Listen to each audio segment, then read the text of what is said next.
It's very difficult to know what the purpose of something like Göbekli Tepe could be.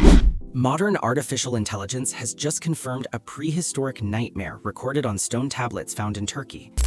These carvings at Göbekli Tepe show a massive solar event and a comet strike from 12,000 years ago that ended the last ice age in a wall of fire. The massive tower there, which again dates back right to the end of the last ice age, a huge megalithic tower with the world's oldest known megalithic stairway.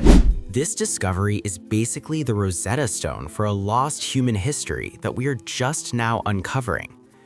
Most people realize the pyramids are old, but this site makes them look like brand new buildings. The pillars reveal a sophisticated calendar system that tracked the end of the world. But the real question is why they wanted us to find this message. Now, the prehistoric anomaly. The internet is blowing up about an artificial intelligence decoding a mysterious tablet found at the world's oldest temple. You have probably seen the headlines screaming about lost civilizations, but it is not that simple. The truth is actually much stranger than a single tablet, because the entire site of Göbekli Tepe is the message. It is a 12,000-year-old computer made of rock. And when you look at the data without the noise, it tells a story of fire, ice, and a warning we have ignored for too long. You have to understand the sheer scale of what we are dealing with here. When we talk about ancient history, our minds usually jump to the Great Pyramids of Egypt, the Sphinx, or maybe the stone circles of Stonehenge. But here's the deal. When the first stone was laid at Stonehenge, Göbekli Tepe was already ancient history. It was already a ruin. We are talking about a site that predates the invention of the wheel, the written word, pottery, and even the domestication of animals. It is 7,000 years older than the pyramids. It is so old that it breaks the timeline of human development. For a long time, the story of human history was pretty straightforward. We thought humans were simple hunter-gatherers for hundreds of thousands of years.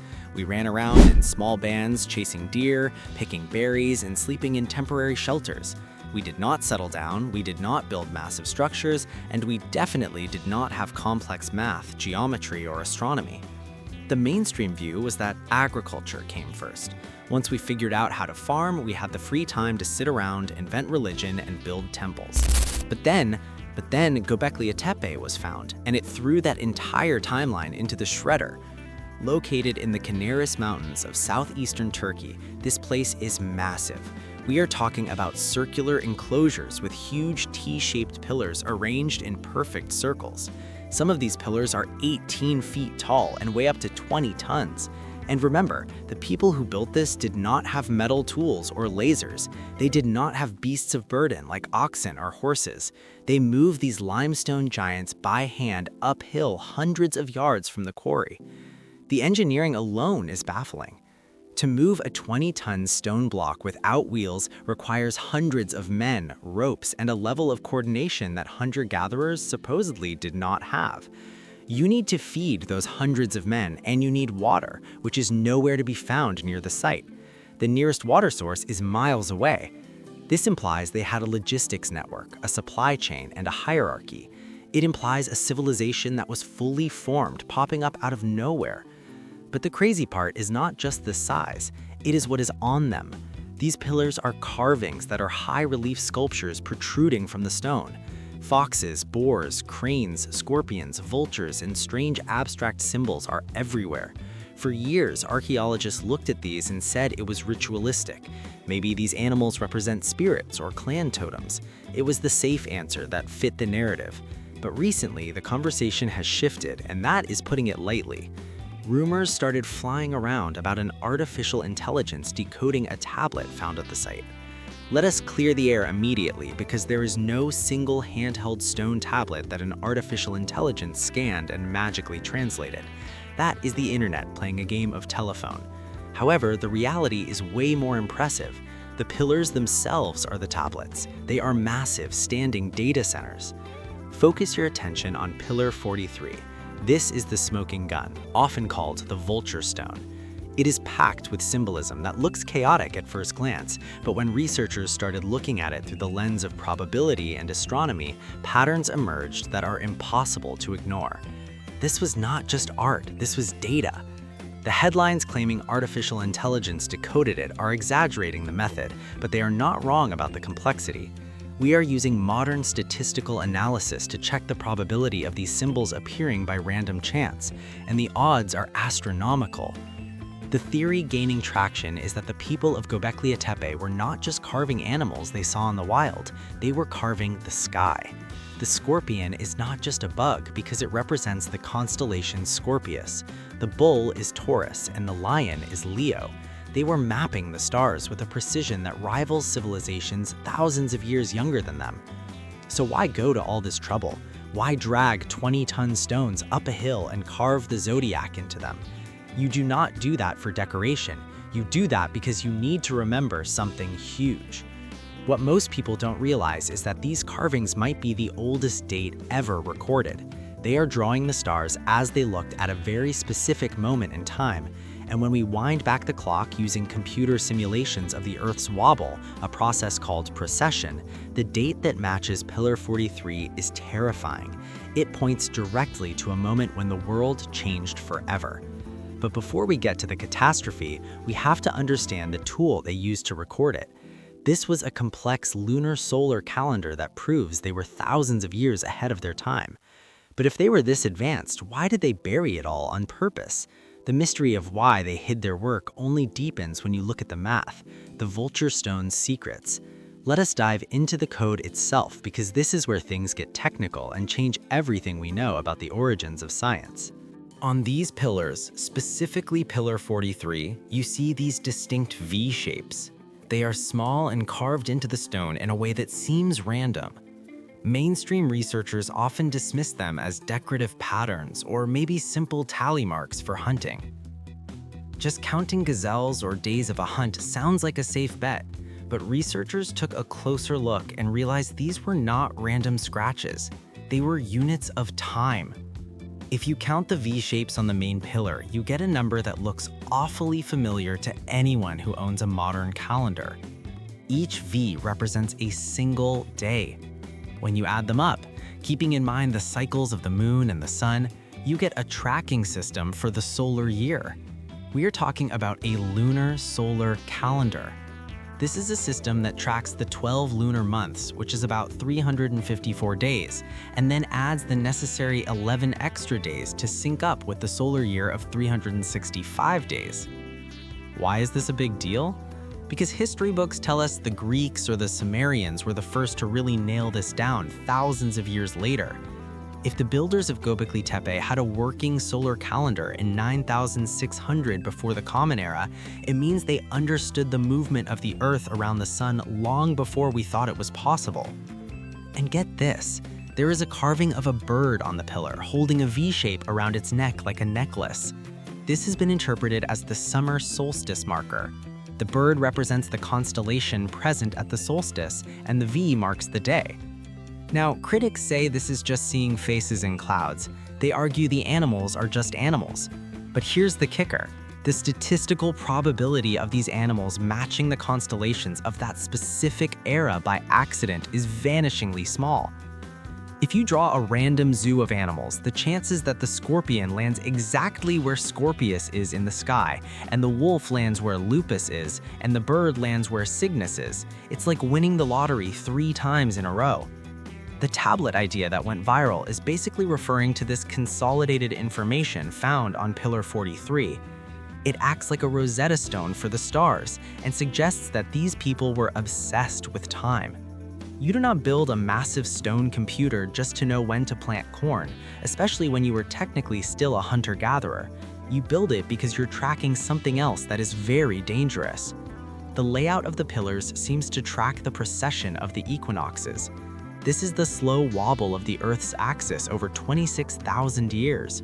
It's a subtle movement that most people don't even notice in a lifetime. To notice it, you need records kept for generations. You need a dedicated class of astronomers and a priesthood of science. This implies a level of social organization that totally contradicts the primitive caveman narrative. You can't have people hauling 20-ton rocks if everyone is starving and looking for berries. You need a surplus of food and a hierarchy. And this brings us to one of the wilder theories about where this knowledge came from. Did they figure it out over thousands of years of trial and error, or was it a remnant? Some researchers argue that the precision at Göbekli Tepe is too good for a first attempt. Usually in archaeology, you see the clumsy first tries, you see the mud hut before the stone castle. But Göbekli Tepe appears fully formed, perfect, and massive. It suggests that the knowledge was brought there. This leads to the idea of a transfer of technology. Maybe the survivors of a previous lost civilization, perhaps one that lived on the coastlines that are now underwater, fled to the mountains of Turkey. They brought their math, their astronomy, and their masonry skills with them. They were the teachers, attempting to jumpstart civilization again after a collapse. And the carvings back this up. The symbols are not just a calendar, they are a timestamp for a crime scene. The calendar locks in the date, but the other symbols tell us what happened on that date. It was not a celebration, it was a memorial for the day the sun brought death. The sky began to rain fire, and the world entered a dark age, the Younger Dryas event. So what date does the Vulture Stone point to exactly? The alignment of the stars on Pillar 43 matches the sky around 10,850 before the Common Era, which is roughly 12,800 years ago. If you know your geology, that date should send a shiver down your spine. That is the exact start of the Younger Dryas period. For those who do not know, the Earth was warming up nicely coming out of the last ice age. Glaciers were melting and sea levels were rising slowly. Life was good and humans were expanding. And then practically overnight in geological terms, the planet plummeted back into a deep freeze. Temperatures dropped drastically, some say by 15 degrees Fahrenheit in a single decade. The megafauna like mammoths, saber-toothed cats, and giant sloths vanished. The Clovis people in North America disappeared. For decades, scientists debated what caused this. Was it a change in ocean currents or a volcanic eruption?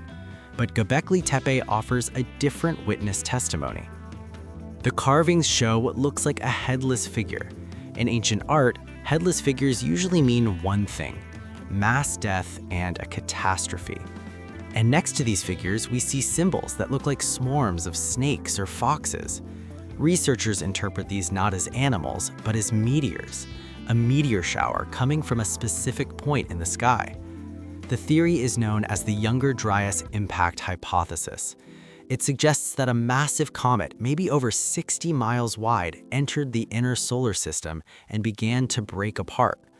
As Earth passed through the degree tail of this giant comet, we did not just get a pretty light show, we got bombarded.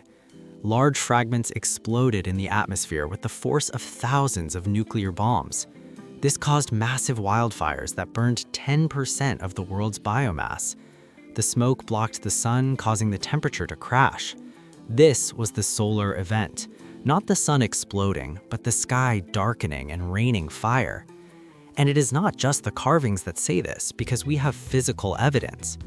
Scientists have found a platinum spike in soil layers from this exact time all over North America, Greenland, and Europe. Platinum is rare on Earth, but common in comets.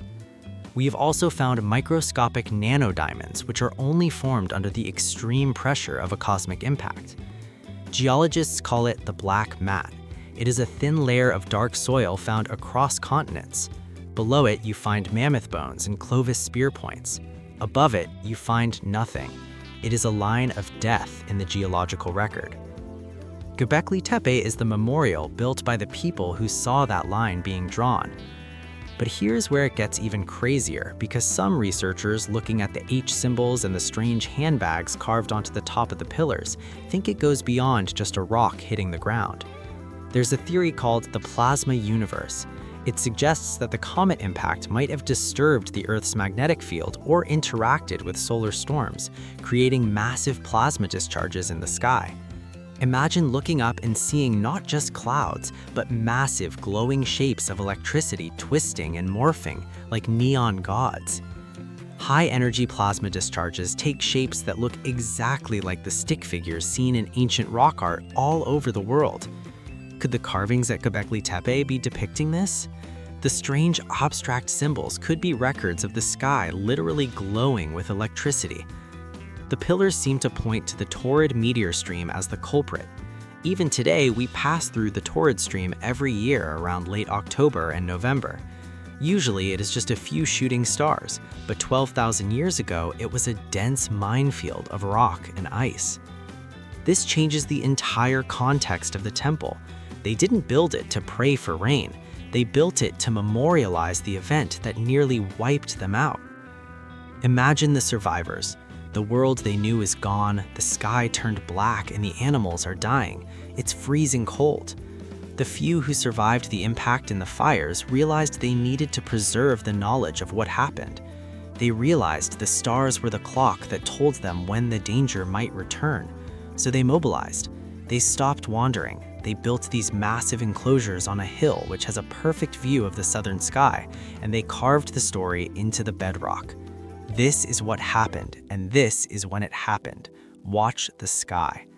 It explains why agriculture started right around this time and place. They could not rely on hunting anymore because the ecosystems had collapsed. They had to farm to survive.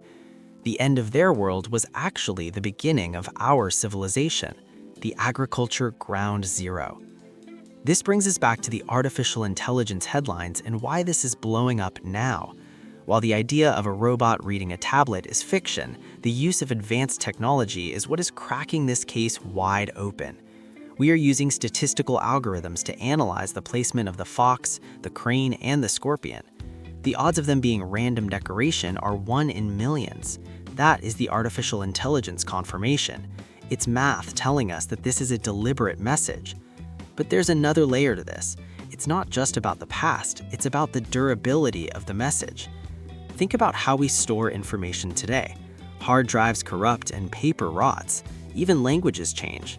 If you wrote a warning in English today, in 5,000 years, nobody would be able to read it. The builders of Göbekli Tepe were smarter than us in this regard. They used a language that never changes, the stars. The position of the stars is a universal constant.